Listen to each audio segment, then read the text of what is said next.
"Here is your bourbon, sir." Lexi's hands trembled, the clinking ice betraying her terror. She set the crystal glass down, sliding a folded napkin beneath it. Written on the underside in frantic, smudged ink were 3 words: "Don't drink it." Colton, the city's most feared boss, didn't glance at the napkin. His eyes, cold as midnight water, remained fixed on her. As he reached for the glass, Lexi squeezed her eyes shut. Suddenly, a hand like a steel vice clamped around her wrist. The glass stopped halfway to his lips. "You're shaking," Colton murmured, his voice a lethal purr. "Tell me, what exactly did you put in my drink?" The silence in the opulent dining room of Laura felt heavier than the crystal chandeliers suspended overhead. The ambient hum of wealthy patrons, the soft jazz drifting from the corner piano, the clatter of silver on fine china, all of it seemed to vanish into a vacuum, leaving only the sound of Lexi's erratic heartbeat drumming in her ears. Colton's grip on her wrist was neither frantic nor entirely brutal, but it carried the absolute, immovable weight of a man who held life and death in his fingertips. The cold condensation from the bourbon glass transferred to her skin as he held her there, suspended in a moment of terrifying consequence. "I asked you a question," Colton said. His voice barely rose above a whisper, yet it possessed a resonant authority that demanded immediate obedience. He didn't look at his glass. He didn't look at the napkin. His gaze, an icy, impenetrable gray, was locked entirely on her pale face. Lexi's throat was dry, her tongue feeling like sandpaper against the roof of her mouth. She tried to pull her arm back, an instinctive, useless flutter of a trapped bird, but his fingers only tightened a fraction. It was enough to send a sharp ache radiating up her forearm. I didn't put anything in it," she managed to choke out, her voice trembling so violently she barely recognized it as her own. "Then why are you looking at it like it's a loaded gun?" Colton tilted his head slightly. Behind him, standing in the shadows of the velvet-draped alcove, his bodyguard, Dante, shifted his weight. It was a microscopic movement, the subtle rustle of a tailored suit jacket, but in this hyper-aware state, Lexi registered it as a deafening alarm. Dante's hand was no longer resting casually by his side. It was hovering millimeters from the lapel of his coat. Lexi swallowed hard, her eyes darting frantically toward the bar across the room, then back to Colton. Look under the glass," she whispered, her voice cracking. "Please, just look." Colton didn't blink. He slowly lowered the glass back onto the table, never releasing her wrist. With his free hand, he hooked an index finger under the edge of the crisp linen napkin and flipped it over. The smudged, blue ink glared up at them under the warm, dim lighting of the restaurant. "Don't drink it." For a long, agonizing second, Colton's expression remained entirely blank. He didn't gasp. He didn't frown. The mask of the city's most untouchable underworld figure remained perfectly intact, but the air around him seemed to drop 10 degrees. He slowly raised his eyes back to Lexi. "Who?" was the only word he spoke. Lexi's breath hitched. She could feel the stares of the other patrons beginning to turn toward their secluded booth. The sudden stillness of the waitress and the intense posture of the man at the table were drawing unwanted attention. The man in the gray suit," she stammered, her words rushing out in a terrified torrent. "At the end of the bar, he bumped into me when I was picking up the tray from the service station. He apologized, but I saw his hand hovering over the glass, a tiny vial, just a drop of clear liquid. He thought I wasn't looking. He thought I was distracted by the spilled water." Colton didn't turn his head. He didn't make any sudden movements that would alert the man at the bar. Instead, he released Lexi's wrist. The sudden absence of his grip made her stumble back half a step. "Dante," Colton said, his voice carrying effortlessly over his shoulder without him turning around. The bodyguard materialized at Colton's side in a fraction of a second, moving with the terrifying grace of a predator. "Boss, gray suit, end of the bar," Colton murmured, picking up the napkin and folding it neatly into a small square. "Don't let him leave. Take him to the back." Dante didn't ask questions. He didn't look at the bar. He simply nodded and drifted away, melting into the crowd with practiced anonymity. Colton picked up the glass of bourbon by the rim, holding it up to the light. The amber liquid caught the glow of the chandelier, looking rich, inviting, and utterly deadly. He swirled it gently, the ice clinking a soft, deceptive melody. Then, he looked at Lexi. She was still frozen by the table, her apron clutched tightly in her hands, her chest heaving with shallow breaths. She wanted to run. Every instinct in her body screamed at her to turn and sprint through the kitchen doors and out into the rainy alleyway. but her legs refused to cooperate. "Why did you tell me?" Colton asked. The menace in his voice had dialed back, replaced by a cold, clinical curiosity that was somehow just as frightening. Lexi shook her head slowly. I just couldn't watch it happen. I couldn't let someone die right in front of me. "Do you know who I am?" Colton asked softly. "Yes," Lexi whispered. Everyone in the city knew who Colton was, even if they only spoke his name in hushed, fearful tones. "And yet, you interfered?" He mused, setting the glass back down, far away from his plate. He stood up, towering over her. He was an imposing figure, broad-shouldered and immaculate in a dark, bespoke suit that cost more than Lexi made in 2 years. "You have just inserted yourself into a very dangerous game, Lexi." He glanced at her name tag. "A game you do not understand." Before Lexi could formulate a response, the heavy mahogany doors at the back of the restaurant swung shut with a muted thud. Dante had secured the target. Colton reached into his pocket, pulled out a thick wad of bills, and tossed them onto the table. It was enough to cover the meal 10 times over. "Get your coat," Colton commanded, stepping out from the booth.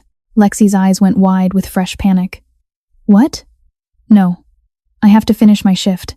My manager—" "Your manager will be told you went home sick," Colton interrupted, his tone leaving absolutely no room for negotiation. "The man who poisoned this drink is going to be asked some very pointed questions. If he tells me he was working alone, you go home. If he tells me he paid a pretty little waitress to play a distraction, you and I are going to have a very different conversation." "I didn't," Lexi gasped, stepping back. "I told you the truth." "Then you have nothing to worry about," Colton said, taking a step toward her. The space between them evaporated, and she could smell the faint scent of expensive cologne and ozone on him. "But you are coming with me until I know for sure." "Walk, Lexi. Do not make me ask twice." Trapped, terrified, and utterly out of options, Lexi turned and began to walk toward the back exit, feeling the phantom weight of a loaded gun pressed against the small of her back with every step she took into the dark. The ride to Colton's club was a masterclass in suffocating silence. Lexi sat rigidly in the back of the SUV, terrified, until they descended into a subterranean garage and rode a private elevator up to his fortress-like penthouse office. "Sit," Colton commanded, pouring himself a scotch. He turned to face her, leaning against the bar. "Tell me about the man." "I told you," Lexi pleaded, her voice cracking. "He bumped into me. I saw a clear, syrupy liquid drop from a vial into your glass. I couldn't just watch you die." Colton exchanged a look with Dante, who stood by the door. "Aconite derivative," Dante rumbled. "Victor's crew favors it." Colton slowly approached Lexi, looming over her. "You stepped between a bullet and its target, Lexi. A smart girl would have kept her mouth shut." "I am not a good man. Why do you care?" "Because death isn't a spectator sport," Lexi snapped, exhaustion replacing her fear. "If I walked away, I killed you just as much as he did." Before Colton could respond, a secure phone rang. Dante answered, listened, and hung up. It was the gray suit, Dante reported. "Hit ordered by Victor. He acted alone in the restaurant, and he's dead now." Lexi felt a fresh wave of nausea. A man was dead. "Can I go home now?" she whispered. Colton looked out the window. "No. You ruined a hit ordered by Victor. He will retrace the steps. By morning, his men will be tearing that restaurant apart looking for the waitress who intervened. If I let you walk out that door, you will be dead before the weekend." Lexi's blood ran cold. The room seemed to spin as she realized she had forfeited her own life to save his.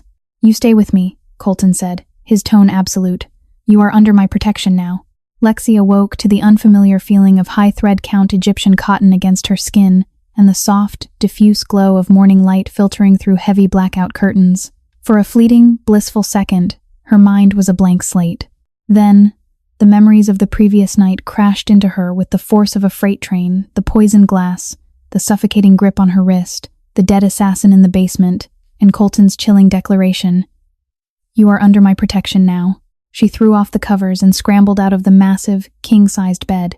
The room she had been placed in was breathtakingly luxurious, a guest suite in Colton's penthouse, decorated in muted tones of charcoal and silver, with modern art on the walls, and a bathroom clad entirely in dark marble. But as she hurried to the heavy oak door and turned the brass handle, the luxury instantly transformed into a cage. It was locked from the outside. Panic flared in her chest. She pounded on the wood. "Hello? Let me out." Almost immediately, the lock clicked, and the door swung open. Colton stood in the hallway. He had traded his tailored suit for a dark, fitted sweater and slate-gray slacks, looking less like a mob boss and more like a wealthy, dangerous recluse. He held a silver tray bearing a steaming carafe of coffee, 2 mugs, and a plate of pastries. "Good morning," he said, stepping past her into the room and setting the tray down on a small glass table near the window. "There is no need to shout. The door was only locked to keep my men out, not to keep you in." Lexi crossed her arms over her chest, suddenly painfully aware that she was wearing one of his oversized dress shirts, provided to her last night after she refused to sleep in her restaurant uniform. The shirt hung down to mid-thigh, making her feel small and defenseless. "It felt like a cage," she muttered, defensively.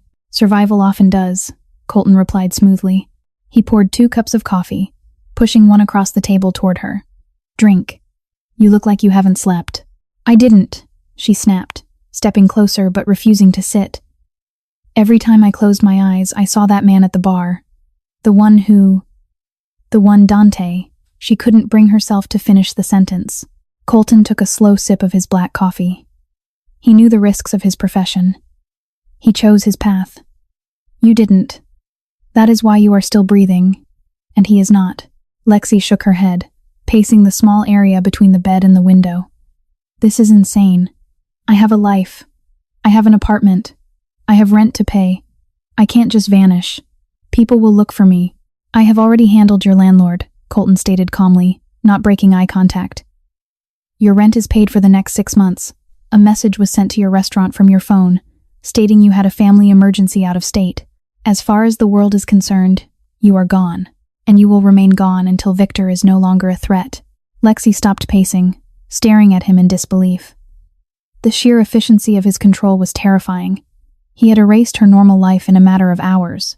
She walked over to the table and sank into the chair opposite him, wrapping her hands around the warm coffee mug, seeking any kind of comfort. "Why are you going to this much trouble?" she asked, her voice quiet now, laced with genuine confusion. "You could have just let me go. If Victor's men killed me, what would it matter to you? I'm nobody, just collateral damage." Colton paused, his cup halfway to his lips. He lowered it slowly, his gray eyes darkening. He looked out the window at the sprawling city, a kingdom he ruled through fear and violence. When he looked back at her, the clinical detachment was gone, replaced by a brooding intensity. "Collateral damage," he repeated, the words tasting bitter in his mouth. A clean phrase for a messy reality. "I have seen enough collateral damage in my life, Lexi. I have caused enough of it." He leaned forward slightly, resting his forearms on his knees. "Yesterday, you risked your own life to save a man you know is a criminal. You stepped between a bullet and its target because your conscience demanded it. In my world, loyalty is bought, sold, and traded in blood. Pure, unselfish instinct is rare.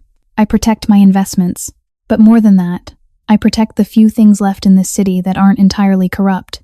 Lexi looked down at her coffee, watching the dark liquid ripple. The sincerity in his voice threw her off balance. She had expected a monster, a cartoonish villain. Instead, she was looking at a man burdened by the weight of his own empire. "You're not the only one who knows about collateral damage," she whispered, her voice tight with suppressed emotion. The words spilled out before she could stop them, pushed by exhaustion and the surreal intimacy of the moment. 4 years ago, the shootout at the harbor docks, the one between your crew and the Antonov family. Colton's posture stiffened instantly. The harbor shootout was infamous, a bloody territorial dispute that had gone horribly wrong, spilling out into a public area. "I remember it," he said softly, cautiously. "My older brother, Leo," Lexi continued, a single tear escaping her eye and tracing a hot path down her cheek. "He wasn't a gangster. He wasn't a criminal. He was a forklift operator. He was working the night shift to pay for my college tuition. He was walking to his car when your men started shooting at the Antonovs. He caught a stray bullet in the chest, bled out on the asphalt before the ambulances could even get past the police barricades. The silence that followed was absolute. The air in the room grew thick, suffocating. Colton stared at her, the revelation striking him like a physical blow. The armor he wore, the cold detachment that kept him alive, fractured. He looked at the woman sitting across from him, the woman who had just saved his life, and realized that his world had already destroyed hers. "You knew who I was," Colton said, his voice barely a rasp. "You knew I was the man responsible for the war that killed your brother. And yet, You still stopped me from drinking that poison. Lexi wiped her cheek roughly with the back of her hand, her eyes blazing with a mixture of grief and defiant strength. Yes, because if I let you die, if I stood by and did nothing, then I'm just adding more blood to the street. I won't let your war make a murderer out of me too. Colton didn't say a word. He slowly stood up, looking down at her with an expression Lexi had never seen on him before. Profound, unadulterated shame. He turned and walked to the door, stopping only when his hand was on the handle. I cannot bring your brother back, Lexi, Colton said quietly, his back to her. But I swear to you on my life, Victor will not touch a single hair on your head. You will survive this. He walked out, the door clicking softly shut behind him, leaving Lexi alone in the gilded cage, the echo of his promise ringing in the silence. The tranquility of the penthouse shattered at 2:14 a.m. Lexi was jolted awake not by an alarm, but by a sound she felt in her chest before she heard it, a deep, resonant thud that vibrated through the floorboards, followed immediately by the sharp, metallic crunch of shattering reinforced glass in the outer hallway. She bolted upright, the luxurious sheets tangling around her legs. The darkness of the room felt instantly oppressive, filled with malicious intent. Before she could process the fear, the heavy oak door to her suite burst open. Lexi opened her mouth to scream, but a large, calloused hand clamped hard over her mouth, shoving her back down onto the mattress. She thrashed wildly, her fists slamming blindly into a solid chest. "Stop! It's me!" "Quiet," a voice hissed in her ear. It was Colton. He smelled of cordite and adrenaline. He removed his hand from her mouth but kept a firm grip on her arm, hauling her out of the bed. He was dressed in all black, a suppressed handgun gripped tightly in his right hand. "What's happening?" Lexi gasped, her voice barely a breath. "Victor's men. They bypassed the lower security," Colton said, his tone clipped, devoid of the earlier emotion. He was fully in his element now, a predator reacting to a threat. "They found out where you were. They hit the club downstairs as a distraction to get a strike team up the service elevator." Lexi's blood ran cold. "They found out where you were. They were here for her." The reality of the mob war wasn't a story anymore. It was in the hallway, armed and hunting. "Put these on." "Move," Colton ordered, tossing a pair of sneakers at her feet. She didn't argue. Her hands shook violently as she jammed her feet into the shoes, not bothering to tie the laces. She was still wearing his oversized dress shirt. Outside her door, the muffled fut-fut of silenced gunfire echoed down the corridor, followed by a heavy body hitting the floor. Colton stepped in front of her, shielding her completely with his body. He cracked the door open an inch, scanning the hallway. "Dante?" Colton whispered into a small earpiece he wore. He paused, listening to the static. "The north stairwell is compromised. We're moving to the private extraction point on the roof. Hold the corridor as long as you can." Colton turned back to Lexi. His eyes, in the dim light of the room, were terrifyingly calm. "Stay exactly behind me. Do not stop walking. If I shoot, cover your ears and keep your head down.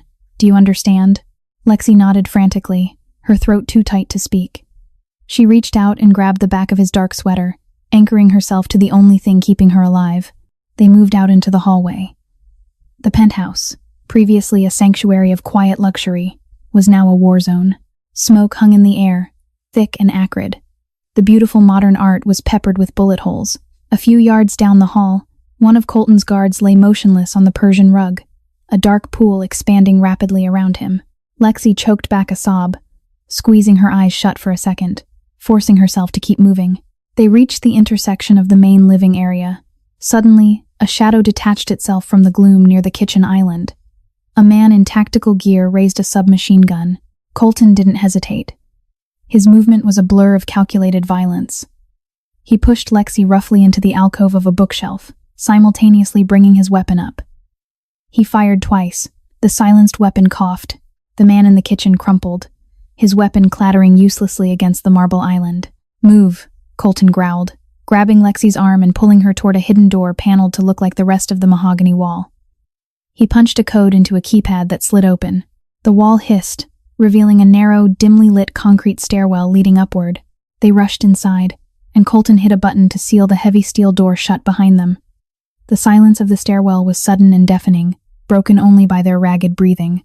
Lexi collapsed against the cold concrete wall, sliding down until she hit the stairs. She wrapped her arms around her knees, her whole body shaking uncontrollably. The image of the guard in the hallway, the man in the kitchen falling it was too much.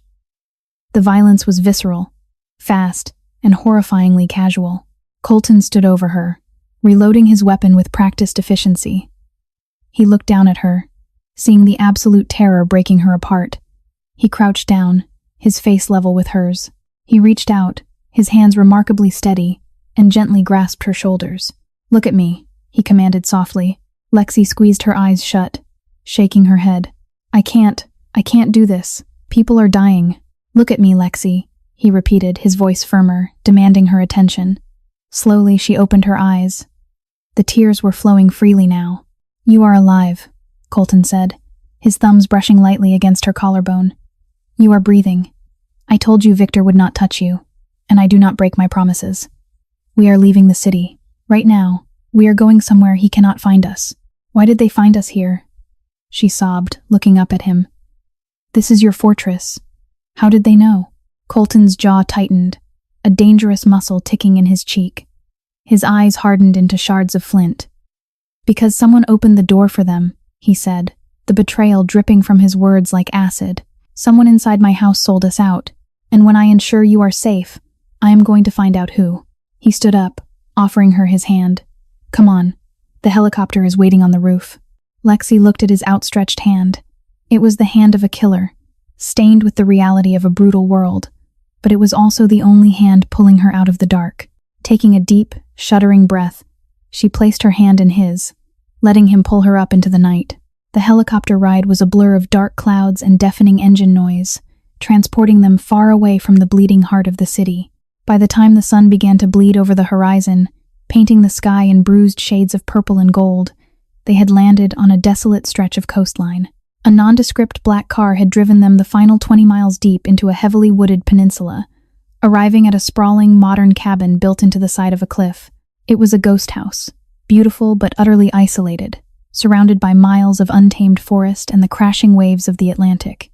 Once inside, the adrenaline crash hit Lexi with brutal force.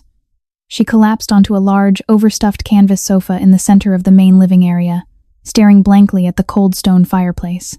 She was physically exhausted, mentally shattered, and entirely out of her depth. Colton didn't rest. He moved through the cabin with quiet efficiency, disarming the security system, pulling blackout blinds down over the massive sea-facing windows, and checking the perimeter cameras on a tablet. Only when he was satisfied that the sanctuary was secure did he allow his shoulders to drop a fraction of an inch. He walked into the kitchen, opening the large stainless steel refrigerator. It was fully stocked. "You need to eat," he said, his voice softer than it had been in the city, carrying a strange domestic cadence that felt entirely incongruous with the man who had just shot his way out of a penthouse. "I'm not hungry," Lexi muttered, her voice raspy. "Your body is in shock. You need calories," Colton replied, ignoring her protest. He pulled out a carton of eggs, some butter, and a loaf of bread. He didn't order her to eat. He simply began to cook. Lexi turned her head, watching him. It was a bizarre, surreal sight. The ruthless mob boss, the man who commanded an army of killers, was currently cracking eggs into a ceramic bowl with surprising grace. He moved with the same precision in the kitchen as he did with a weapon. She watched the flex of his back muscles beneath the dark sweater, the focused intensity on his face as he watched the butter melt in the pan. For the first time since this nightmare began, the suffocating fear receded, replaced by a quiet, lingering curiosity. 10 minutes later, he walked over and set a plate of scrambled eggs and toast on the coffee table in front of her, along with a glass of water. He sat in the armchair opposite the sofa, leaning back and watching her. "Eat," he commanded softly. Lexi picked up the fork. The smell of the food suddenly woke her dormant stomach, and she found herself taking a bite, then another. It was simple, perfect, and exactly what she needed. "Thank you," she said quietly, after she had finished half the plate. Colton nodded slowly. He was looking at her with that same intense, unreadable expression he had worn back at the restaurant when she first told him about the poison. "You said someone sold you out," Lexi said, breaking the silence, her mind finally clear enough to process the events of the night. "A traitor. Who would betray you? I thought your people were loyal." Colton let out a harsh, quiet scoff. He looked away, staring at the dark stone of the fireplace. "Loyalty is a luxury, Lexi. In my business, loyalty lasts exactly as long as the fear holds out, or until the money is better elsewhere. Victor offered someone a lot of money, or promised them my throne. It's the nature of the beast. But it hurts you, Lexi observed quietly. Colton's eyes snapped back to her. He was clearly unaccustomed to being read so easily, especially by an outsider. It angers me. It compromises my operation. No. Lexi pressed gently, leaning forward slightly. The fear was gone, replaced by a strange, undeniable connection forged in the fires of the escape. I saw your face in the stairwell. It wasn't just anger. It felt personal. Colton stared at her for a long time. The silence stretched, filled only by the distant, muffled roar of the ocean outside. Slowly, the walls he had spent a lifetime building seemed to lower, just a fraction. I grew up in the foster system, Lexi, Colton said, his voice dropping into a rough, gravelly murmur, bounced from group home to group home. The only family I ever had were the boys I fought beside in the streets. We bled together. We starved together. When I built this empire, I brought them with me. The men in my inner circle. They aren't just employees. They are the only family I know. So, when one of them opens the door for the wolves in the dark, yes, it is personal. Lexi felt a sudden, sharp ache in her chest. She saw past the tailored suits, the guns, and the terrifying reputation. She saw the isolated, fiercely guarded boy still surviving on the streets, trusting no one, ruling through fear because he had never been taught any other way. I lost my brother, Lexi whispered, looking down at her empty plate. My family was taken from me. But you are surrounded by people, and you are entirely alone. Colton didn't argue. He didn't put his mask back on. He simply sat there, absorbing the truth of her words. He leaned forward, resting his elbows on his knees, his face inches from hers. The space between them vanished, filled with a heavy magnetic tension. I have spent my life building walls to keep the world out, Lexi, Colton murmured, his gray eyes searching hers, finding a light he hadn't seen in years. And then a waitress in a restaurant slips me a note. And suddenly, the walls don't seem to matter anymore. He reached out, his fingers gently brushing a stray lock of hair behind her ear. His touch was incredibly soft, a stark contrast to the violence his hands were capable of. Lexi's breath hitched, but she didn't pull away. She leaned slightly into his touch, her heart hammering not with fear, but with something entirely new, dangerous, and undeniable. In the sanctuary of the cliffside cabin, the mob boss and the waitress ceased to exist. They were just two damaged people, finding a fleeting moment of grace in the dark. The fragile peace of the safe house lasted exactly 36 hours before the outside world violently reasserted itself. Lexi was standing by the massive window, watching the gray Atlantic waves smash against the jagged rocks below, when the heavy reinforced door of the cabin beeped and hissed open. She spun around, her heart leaping into her throat, until she saw Dante step through the threshold. The giant bodyguard looked exhausted, his suit rumpled, a nasty bruise flowering across his left cheekbone.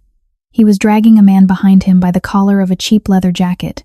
Colton emerged from the back hallway instantly, a weapon already in his hand, his relaxed demeanor vanishing in a heartbeat.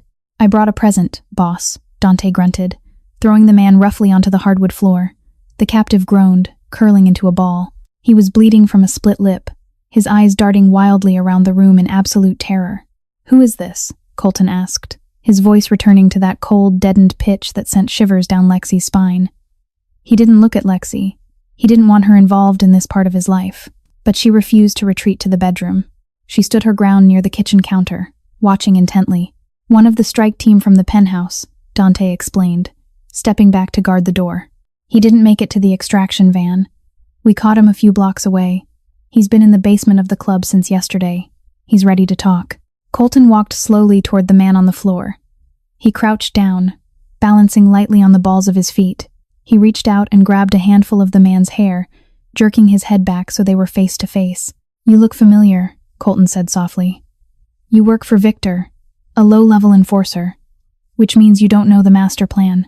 But you know who opened the door for you at the penthouse. You know the traitor. The man spat a glob of bloody saliva onto the floor. Victor is going to burn your whole empire down, Colton. You're dead walking. Colton didn't flinch. He didn't yell. He simply sighed, a sound of profound disappointment. Dante, bring me the pliers from the toolkit in the garage. Wait, Lexi shouted, her voice echoing sharply in the large room. She stepped forward, her hands raised. Stop. You don't have to do that. Colton turned his head slowly, looking at her with a chilling emptiness. Lexi, go into the bedroom. Shut the door. This is not for you. No, she said stubbornly, taking another step closer. I am not going to hide while you torture someone in the living room. There has to be another way.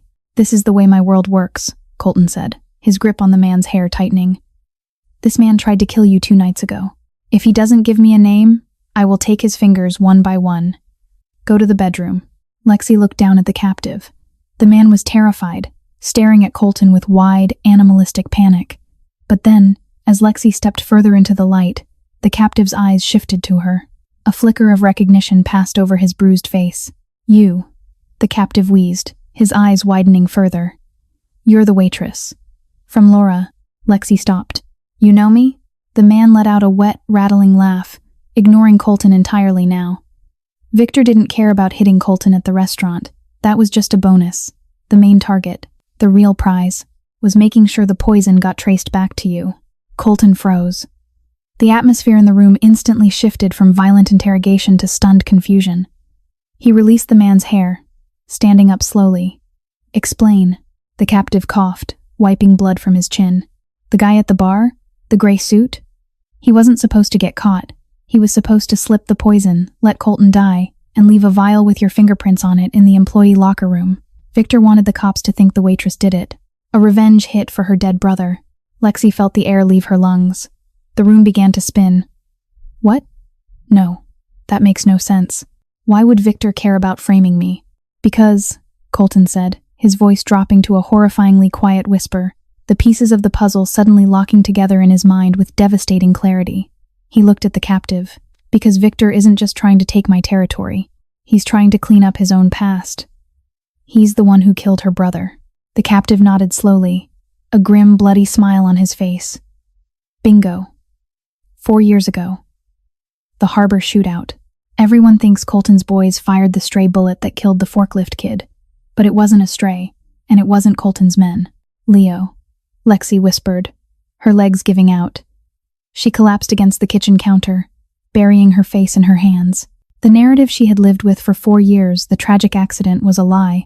Your brother wasn't just a forklift operator, lady, the captive sneered, fueled by the morbid pleasure of revealing a dark truth. He was moving product for Victor. Skimming off the top to pay for your fancy college, Victor found out. Used the shootout with Colton's crew as cover to put a bullet in your brother's chest. A targeted hit. And lately, Victor's been getting paranoid that someone was going to dig up the ballistics and link it back to his personal gun. So, he decided to frame you for killing Colton, tying off all his loose ends in one neat bow. Colton stood perfectly still, his eyes locked on the captive. The rage emanating from him was no longer cold. It was a white-hot, suffocating inferno. He looked at Lexi, seeing her shattered against the counter, crying for a brother who had lived a secret life, murdered by the man currently hunting them. Who opened the door at the penthouse? Colton demanded, his voice trembling with unchecked fury. The captive swallowed hard, the bravado finally breaking under the weight of Colton's glare. It wasn't one of your inner circle. Victor couldn't buy Dante or Silas. He bought someone invisible. Someone who had access to the service elevators and the security codes because they worked there. Lexi raised her head, her tear-streaked face pale. The club downstairs, she whispered. The captive nodded. The head bartender. Elias. He disabled the cameras and propped the stairwell door. He's Victor's inside man. Colton closed his eyes for a brief second. When he opened them, the monster was fully unleashed. He looked at Dante. Tie him up in the garage. We are going back to the city. The return to the city was an invasion. Colton brought her to a heavily fortified industrial warehouse on the edge of the docks. You stay here, Colton told Lexi, gearing up with a Kevlar vest and heavily armed. Dante and 5 men will guard this office. I am going to find Elias and draw Victor out. Please, Lexi whispered, gripping his arm. Don't let him kill you. He pressed a lingering kiss to her forehead. I will be back. For 2 agonizing hours, Lexi paced the windowless office, her mind reeling from the truth about her brother's secret life. Then, the desk radio crackled. Boss, it's a trap. Dante's voice urged over chaotic gunfire. Elias wasn't there. We're pinned down. The radio died in a hiss of static. Panic flooded Lexi's veins. Before she could react, the heavy metal door clicked open. Standing in the doorway was a distinguished, silver-haired man with dead eyes, flanked by 2 armed guards. "Hello, Lexi," the man said smoothly. "I am Victor." Lexi backed away. "There are guards outside." A classic misdirection, Victor smiled thinly. "While Colton is shooting at shadows across town, my main force hit this warehouse. You have caused me incredible inconvenience. I plan to execute Colton tonight and frame you, tying off the final loose end of your brother's death." Lexi backed into the desk, her fingers brushing a heavy brass paperweight. "You shot Leo like a dog." "He stole from me," Victor corrected casually. "Bring her. We'll use her to end Colton once and for all." As the 2 men lunged, Lexi didn't hesitate. With a scream of pure adrenaline, she whipped the paperweight around, smashing it into the first man's face. He staggered back, roaring in pain. Lexi bolted, diving past the second man and scrambling out into the massive, dimly lit warehouse. "Get her!" Victor barked. She ran blindly into the maze of towering shipping containers, playing a deadly game of hide-and-seek in the dark. The heavy steel doors of the warehouse blew open with the concussive force of a breaching charge. The explosion rocked the concrete floor, sending a plume of gray smoke and pulverized metal into the air. Lexi, huddled behind a stack of rusted oil drums deep in the labyrinth of shipping containers, covered her ears and squeezed her eyes shut. The silence that followed the blast was absolute, terrifying in its heaviness. Then, the rhythmic, heavy tread of combat boots echoed through the cavernous space. Colton had returned. Lexi peeked around the edge of the drum. Through the hazy smoke illuminated by the harsh overhead emergency lights, she saw him. He was no longer the calm, collected businessman from the penthouse, nor the quiet cook from the safe house. He was a force of nature, moving with a terrifying, fluid lethality. Dante and 3 other surviving men flanked him, their weapons drawn, fanning out with military precision. They had survived the ambush across town and realized the misdirection just in time. "Victor!" Colton's voice boomed through the warehouse, raw and lethal, echoing off the high tin ceiling. "You are out of time. Step out into the light, or I will hunt you down in the dark and gut you like a fish." From the shadows of an elevated catwalk directly above the main loading bay, a slow, mocking clap rang out. Victor stepped to the railing, looking down at Colton. He still looked impeccably dressed, completely unfazed by the sudden shift in power. "Dramatic as always, Colton," Victor sneered, resting his hands casually on the metal rail. "You survived the meatpacking district. I must admit I am impressed. Your men fight well when cornered." "Where is she?" Colton demanded, raising his weapon, aiming the laser sight directly at Victor's chest. The red dot hovered perfectly over the man's heart. "She is entirely irrelevant to this conversation now," Victor replied smoothly. He snapped his fingers. 2 of Victor's men emerged from the shadows on the ground floor, dragging a struggling, battered figure between them. It was Lexi. One of the men had a thick forearm locked around her throat, a heavy silver pistol pressed hard against her temple. Lexi locked eyes with Colton, her face pale, a bruise forming on her cheek where she had been struck during her capture. Colton's breath hitched. The weapon in his hand wavered for a fraction of a millimeter. His eyes met hers, and the absolute, unyielding rage in his posture fractured, replaced by a deep, sudden panic. Victor saw it. Everyone in the room saw it. The untouchable king of the city had a weakness, and Victor was holding a gun to its head. "Drop your weapons, Colton," Victor commanded, his voice dripping with triumphant malice. "All of you. Drop them, kick them away, or I paint this concrete with the waitress's brains, and then I kill you anyway." Colton didn't move. His jaw was clenched so tightly it looked as though his teeth might shatter. He looked at Dante out of the corner of his eye. Dante gave a microscopic shake of his head. It was a bad angle. If they shot the man holding Lexi, the reflex action of his dying finger would pull the trigger on the gun at her head. It was a stalemate. Slowly, deliberately, Colton lowered his weapon.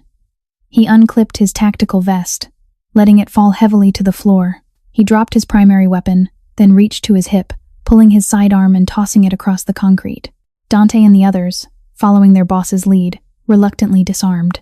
"Good," Victor smiled, walking down the metal stairs from the catwalk. He stopped a few feet from Colton, flanked by his own armed guards. "You see, Colton, you and I are relics. We rule through fear, through blood. But you made a fatal mistake. You let a civilian into your heart. You let sentiment cloud your judgment. You became weak." Victor pulled a sleek, custom-engraved pistol from his coat pocket and leveled it at Colton's chest. This is how empires fall. Not in a blaze of glory, but because a king decided to play savior to a broken girl. Let her go, Victor, Colton said, his voice terrifyingly calm, completely devoid of fear. He stared straight down the barrel of Victor's gun. This is between you and me. She has nothing to do with our business. She has everything to do with it, Victor snapped, the cultured facade cracking, revealing the vicious thug beneath. Her brother was a thief. He stole from me, and he died for it. I was going to use her to frame you, to bury the past forever. But now, she gets to watch you die, and then she joins her brother. Lexi gasped, struggling against the arm around her throat. Colton, don't! Just fight them. Colton ignored her, his eyes locked on Victor. You want my empire, Victor? Take it. You want the territory? It's yours. But you let her walk out of those doors, right now. Victor laughed, a harsh, grating sound. You are in no position to negotiate. Goodbye, Colton. Victor's finger tightened on the trigger. Bang! The gunshot was deafening. Lexi screamed, squeezing her eyes shut, waiting for the sound of Colton hitting the floor. But the sound never came. Instead, a wet, gurgling gasp echoed through the room. Lexi opened her eyes. Victor was standing completely still, looking down at his chest in absolute shock. A dark red stain was rapidly blooming across the pristine camel hair of his coat. Behind Victor, standing on the stairs leading to the catwalk, stood Elias, the traitorous bartender. He was holding a smoking gun, his hands trembling violently. You promised me his territory, Victor, Elias stammered, his eyes wide with panic as he looked at the dying man. You promised me money. You never said we were going to slaughter civilians. I didn't sign up to murder girls. Victor slowly collapsed to his knees, dropping his gun, blood spilling from his lips. He hit the concrete face first, dead before the echo of the gunshot faded. In the chaotic second that followed, the man holding Lexi looked in shock at his dead boss. It was a fatal distraction. Colton moved with blinding speed. He closed the distance in 3 massive strides, grabbing the wrist of the man holding the gun to Lexi's head and twisting it violently upward. The gun fired harmlessly into the ceiling. With his other hand, Colton delivered a devastating strike to the man's throat, dropping him instantly. Dante and the others lunged forward, retrieving their weapons and leveling them at the remaining, stunned guards. On the ground, now! Dante roared. The guards, seeing their boss dead and the tide turned, immediately dropped their weapons and surrendered. Colton didn't look at them. He grabbed Lexi by the shoulders, pulling her against his chest, burying his face in her hair. He held her with a desperate, crushing grip, breathing heavily, the adrenaline slowly ebbing away to leave behind a profound relief. Lexi clung to him, sobbing into his shirt. The nightmare was over. Victor was dead. The truth about her brother was out. Slowly, Colton pulled back, looking down at her tear-streaked face. He reached into his pocket and pulled out Victor's custom pistol, which he had scooped off the floor. He looked at the gun, then looked over at Elias, who had dropped his own weapon and dropped to his knees, waiting for his execution. Colton, Lexi whispered, her hand resting on his chest, feeling his racing heart. What are you going to do? Colton looked at the gun in his hand. The old Colton, the ruthless boss who ruled through fear, would shoot Elias right between the eyes for his betrayal. He would take Victor's territory and expand his bloody empire. It was the law of their world. He looked back down at Lexi. He saw the desperation in her eyes. He remembered her words from the penthouse. I won't let your war make a murderer out of me. Colton slowly lowered the gun. He tossed it onto the concrete floor, the metal clattering loudly in the silent warehouse. He turned to Dante. Call the federal contact. The one we keep on retainer, Colton commanded softly. Give him this warehouse. Give him Victor's men. Give him Elias, with a full confession of Victor's operation and his murder of Leo. Give the feds everything they need to dismantle Victor's entire syndicate legally. Dante stared at him, stunned. Boss, if we bring the feds in, it exposes our network too. We lose half our territory. I don't care, Colton said, his voice resolute, carrying a finality that brooked no argument. He looked back at Lexi, a small, genuine smile finally breaking through his hardened facade. I'm done fighting in the dark. It's time to step into the light. 6 months later, the bell above the door of the Daily Grind, a bright, sun-drenched cafe in a quiet neighborhood across the city, chimed cheerfully. Lexi looked up from the espresso machine, wiping her hands on her clean, pristine apron. The smell of roasted coffee beans and fresh pastries filled the air, a stark, beautiful contrast to the stale smoke and fear of her past life. She smiled warmly at the customer walking in. It was a local artist who always ordered a flat white. As she prepared the drink, she glanced out the large front window. The city looked different now. The heavy, oppressive cloud of the mob war had lifted. True to his word, Colton had burned his own empire down to save her from the darkness. He had handed over enough evidence to the authorities to completely dismantle Victor's syndicate, and in doing so, systematically dismantled his own. He had liquidated his illicit assets, paid off his loyal men with massive severance packages, and severed all ties to the criminal underworld. The transition had been messy, dangerous, and required him to vanish entirely for months, to avoid retribution from rival families looking to carve up the scraps. Lexi had taken the anonymous, incredibly generous trust fund that had mysteriously appeared in her bank account and opened the cafe. She had finally grieved for her brother properly, understanding the flawed, desperate love that had driven him to make terrible choices. She was healing. She was free. But there was a hollow ache in her chest that never quite went away. She missed the man who had pulled her out of the fire. The bell above the door chimed again. Lexi turned, expecting another regular. She froze. Standing in the doorway, bathed in the warm afternoon sunlight, was Colton. He looked entirely different. The bespoke, intimidating suits were gone, replaced by a simple, well-worn leather jacket, a white t-shirt, and jeans. The cold, impenetrable mask that had defined him as a mob boss was entirely absent. His face looked softer, his gray eyes brighter, carrying a quiet peace she had never seen there before.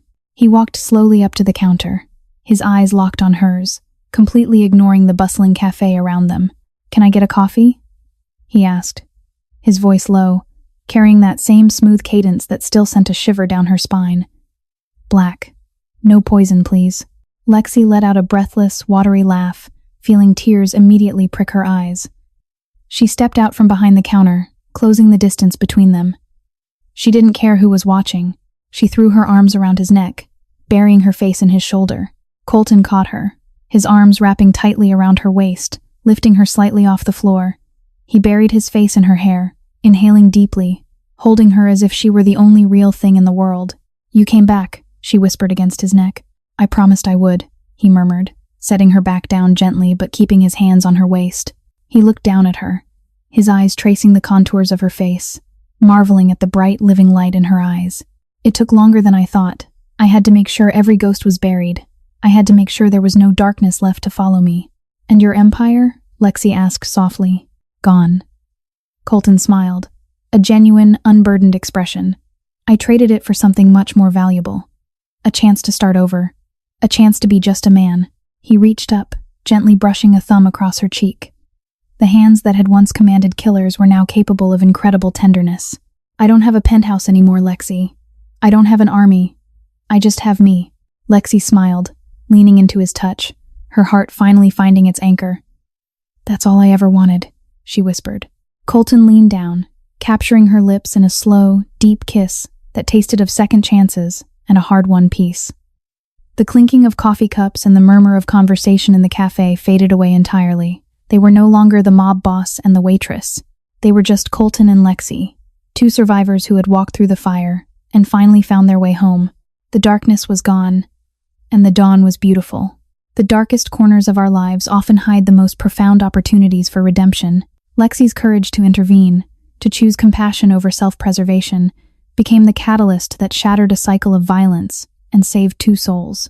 It is a powerful reminder that love and mercy hold far more power to change the world than fear ever could.